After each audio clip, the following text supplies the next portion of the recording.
Welcome to Canada's podcast. Hello and welcome to Calgary's podcast with Mario Tanaguzzi on Canada's Podcast Network. Joining me today is Peter Verburg, who is the founder and CEO of Numi Health in Calgary. Thanks for joining us today, Peter. Thanks for having me, Mario. It's great. Tell me a little bit about Numi, what it is and what you guys do. Sure. So Numi is a digital health company that has been set up to essentially facilitate decentralized care for people. We saw an opportunity a few years ago to begin working on this project, actually long before the pandemic began. And we just happened to launch it during the pandemic, which was in some ways fortuitous for us as a company, getting started at a time when people are looking for care. And we saw an opportunity to essentially make care more accessible for people, essentially using technology to create a pathway for people to have care come to them, as opposed to the old traditional model of, going into various clinics and sitting in waiting rooms. Okay, and what was the genesis of this? Like, do you have background in the health area? I'm not a health professional. I'm a business person who really enjoys the process of forming companies, starting companies, capitalizing them, putting together the team, and then executing on the strategy. But the genesis of this company was actually I was down in South America a few years ago on an extended trip. I kind of decided to take a break from the oil and gas business. I'd been working in finance in oil and gas, and after the crash of 2014, I decided to take a bit of time off and traveling down in Colombia actually. And one of the things I noticed is they had a real delivery culture there. They had, if you went into like in the Airbnb that I rented with a friend, they had a fridge full of magnets of all the different things you could have delivered to your condo. And it wasn't very sophisticated, like it was kind of WhatsApp based, but just a name and a phone number. And one of the things on that fridge was medical testing. And I thought, that's kind of interesting. Because I'd always kind of been annoyed by the process of medical testing in Canada, where, you had to go to your doctor, then you had to go to the lab, then sometimes you had to go back to the doctor, and all of those, trips took a lot of time and involved waiting rooms full of sick people and things like that. So yeah, exactly. So I decided to test it out essentially. So I chatted with the individual on the other end. And the next morning, 8:00 a.m., very professional medical, lab tech essentially showed up at the condo, took a sample of my blood, went away, and 24 hours later, I got my results in an email. And I thought, wow, that's pretty cool. Now I had to translate it because it was in Spanish, but I thought that's pretty neat that I could get my blood checked that way.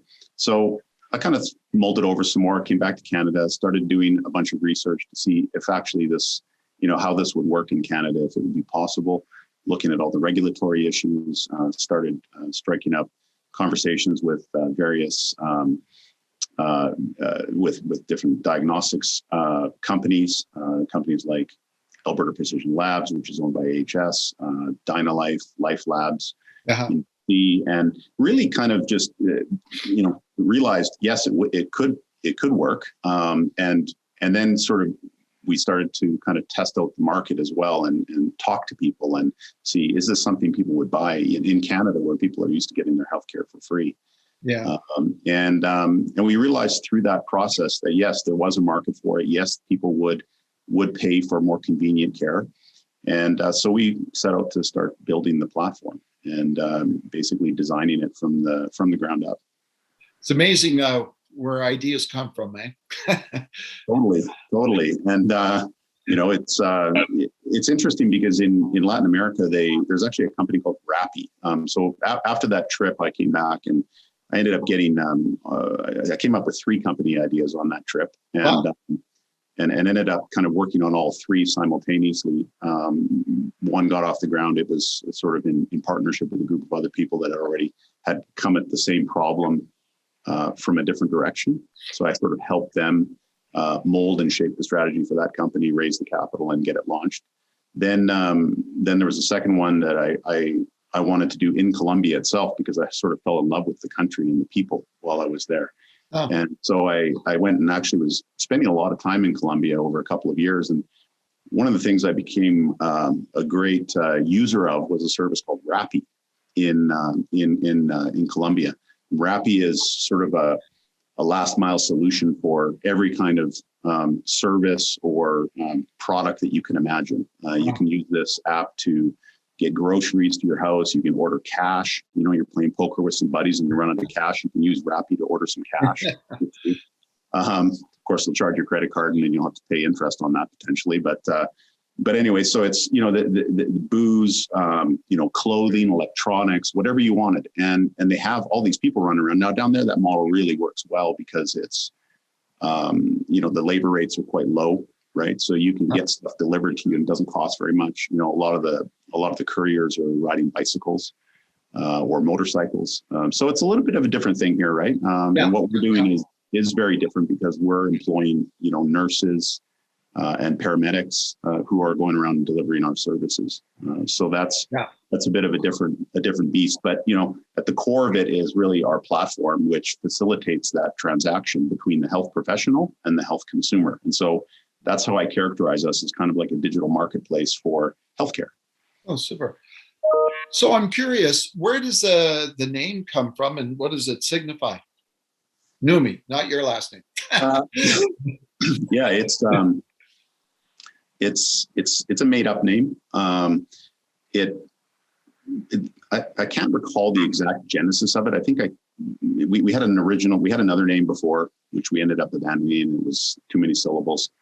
And I was thinking about our service and what does it represent? And the NU is actually originally, as I conceived it was nurse. And then the MI is me. Right. So nurse to me. Right. And then I realized, well, it also sounds like new me. Right. So like use this service, I can deal with some potential problem that I have and I can become a healthier person or you know, a newer person essentially. So that's where it comes from. It doesn't really have any meaning. I think it has some meaning in like in India. I think it is actually translatable there. But yeah, here it's. I'm always intrigued. I'm always intrigued to how businesses and companies, come to a name for themselves outside of obviously using your own, Mario Tanaguzzi Communications. Okay, that's an easy one, right? Yeah, totally. Yeah, it's interesting because the business concept originally was very focused on sort of decentralized lab tests and so mobilizing for lab tests.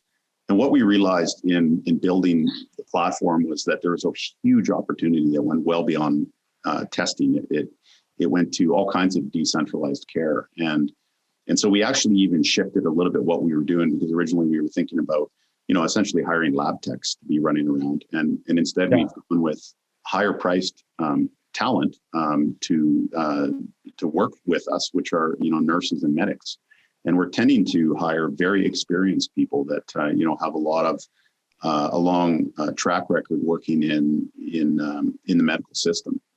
Our nurse practitioner has been our medical director is a nurse practitioner who's been employed by the Alberta Health Services for around 28 years. Oh, wow. Considerable experience working in emergency care, Stars Air Ambulance, those sorts of things. And she brings a lot of credibility to what we're doing, a lot of experience. And we've since brought on other nurse practitioners and we have many RNs and medics that have been providing care to people for decades.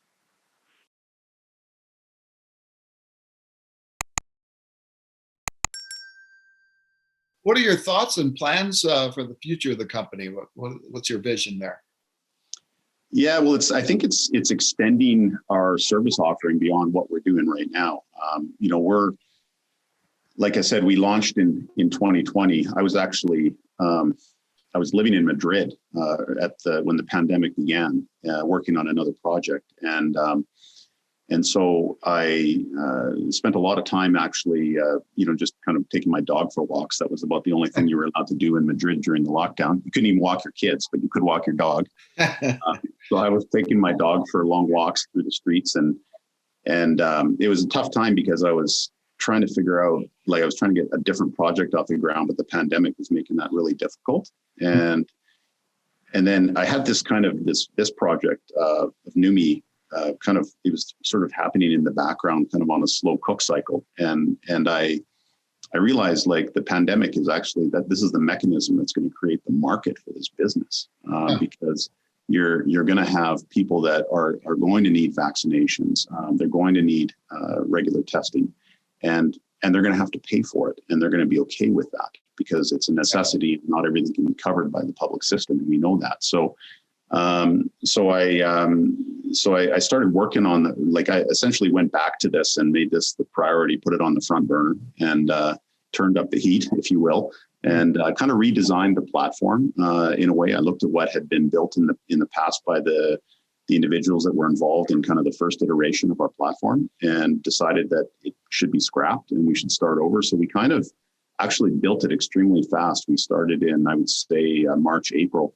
And working with some of the team members that we had in Calgary, but also bringing in a development team in India. And they worked extremely fast and extremely hard to get it built. And by October, we launched it. So when we launched with a very basic product offering, which was essentially vaccinations and testing. And we wanted to start with that and kind of work out the kinks operationally and build out the platform further.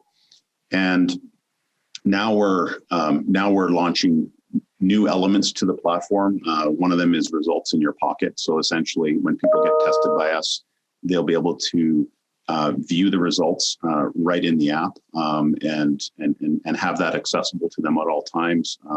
Likely be adding vaccination records in there as well. Cool.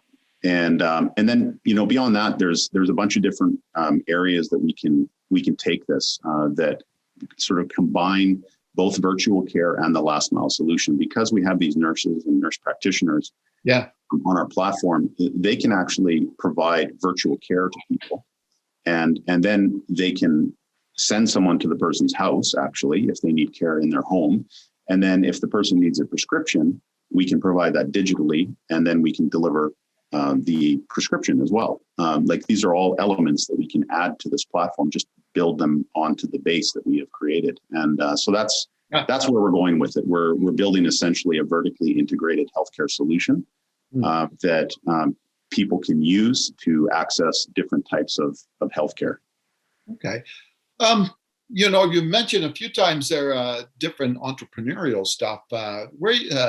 So you seem to have the bug for being an entrepreneur. Where did that come from? That's a good question. I don't. Probably it comes a bit from my experience growing up. Actually, I was on my own at 15 after my mother died. And so I had to kind of figure out how to survive. And through that, I became, I think, a bit of a problem solver in life, and started to think about, if I did have a problem, how could I solve it? And then going out and actually solving it. And so, if you think about what entrepreneurship is, that's really what it's about. It's about identifying a need and then figuring out how to fill that need or meet that need. So, sort of throughout my life, actually, since then, I've been very much, kind of often as a hobbyist, because I was a journalist in my first career out of university. And so even when I was a journalist, though, and I built a new house in a new neighborhood, and when I moved down to Calgary, I set up a little landscaping company so that I could get my sod and soil cheap to landscape my own property. And then I realized everybody that around me, there was hundreds of homes being built. They all needed the same thing. So I just went around to all of them and said, if you want this stuff cheap, I'll buy it for you. And so then I had a little business on the side. I kept it going until I was sort of fully landscaped myself, and then I abandoned that one because I didn't really want to be a landscaper. Not that there's anything wrong with it. It's a great profession to be in, or trade to be in. I actually did that for a couple of years between high school and university. But anyways, I've always just kind of saw opportunities and got them going. I got a medical training company going with my then wife years ago, and then got into investment banking eventually after my career in journalism, and then into private equity, and we're starting up oil and gas companies. And so, I just really enjoy the process of, putting together a strategy, coming up with the idea, putting together a strategy, building a team, raising capital. And I find it really satisfying actually to, kind of be sitting with my team, at a Christmas dinner and seeing all of these people that, have employment and are part of this project that you've created. Yeah. And I just find that really a really satisfying thing. So when you look at your, say, entrepreneurial journey, are there any people that help you along the way that you took advice from, or any great pieces of advice that resonated with you, or even in books that you read so advice that helped you on that journey? Obviously everyone's got those people in their life. I've got a number of them. They aren't all business people. I've worked very closely with, and had to go through a sort of a period of kind of understanding myself in ways in my 30s, when I was sort of coming to grips with a lot of the pain that I had in my own past. Mom dying and some things that happened around that.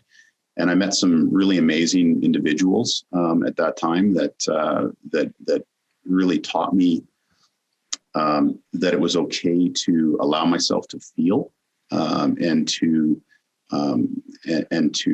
accept myself and not blame myself for mistakes in the past and that kind of thing. So that's been important. I've also had the opportunity to work with some great business people who taught me things about business. Certainly when I was a journalist, I was interviewing a lot of business people. I was a financial journalist for about 6 years, about half the time that I was in the business. And I traveled around the world meeting all kinds of interesting business people, entrepreneurs, and got to see how they built their companies. And it's interesting because you realize that in that work, like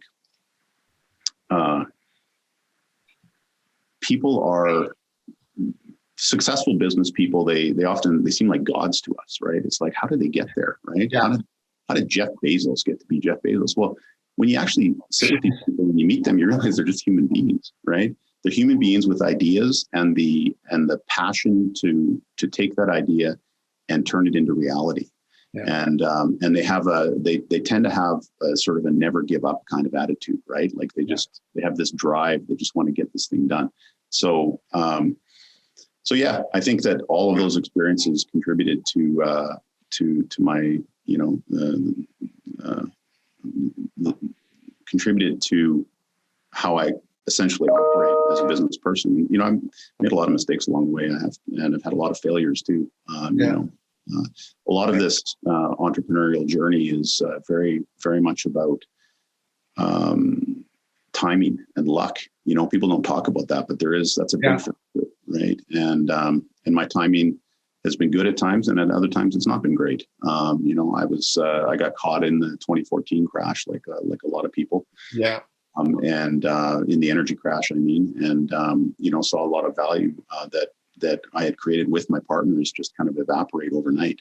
It's tough to go through that stuff and rebuild.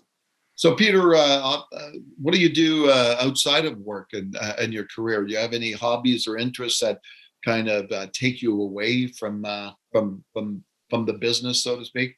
Well, right now I seem to be working 20 hours a day, but but when I do have time to I do like to exercise a lot. Have been in my life an avid cyclist. I haven't done much biking in the last couple of years. I've done a lot of walking lately. I never used to be a walker, but the pandemic actually made me a walker, partly because of those 3-hour dog walks I was taking in Madrid. That's right. But since then I've sort of kept that up and done a lot of walking. Practiced a lot of yoga, and do a lot of reading and listening to music and that kind of thing. Love cooking. Yeah. So I've got a bunch of different passions. That's good to have those, right? Because you can't be 24/7 at work. It'll drive you crazy. For sure. And that's been one of the hard things, actually. It's been one of the good things and also one of the hard things about this business, because we've been so busy. We've had a very strong start as a company, and it's been really exciting, but it's also been, a little bit overwhelming at times. How busy it's been. And we're in a kind of like a perpetual game of catch up right now, hiring people essentially, because we essentially started with a very small core group in late October, beginning of November with operations. And we're now sitting at around, I'm kind of actually losing count, but I think we're around 50 people now all in. And so we're growing very quickly and dealing with all of the challenges that come with that. Okay. Well, super. Well, thanks very much for joining us today, Peter. Thank you. Great chatting with you. You bet. That was Peter Verburg, who is the founder and CEO of Numi Health in Calgary. This has been Calgary's podcast with Mario Tanaguzzi on Canada's Podcast Network. Thanks for joining us today.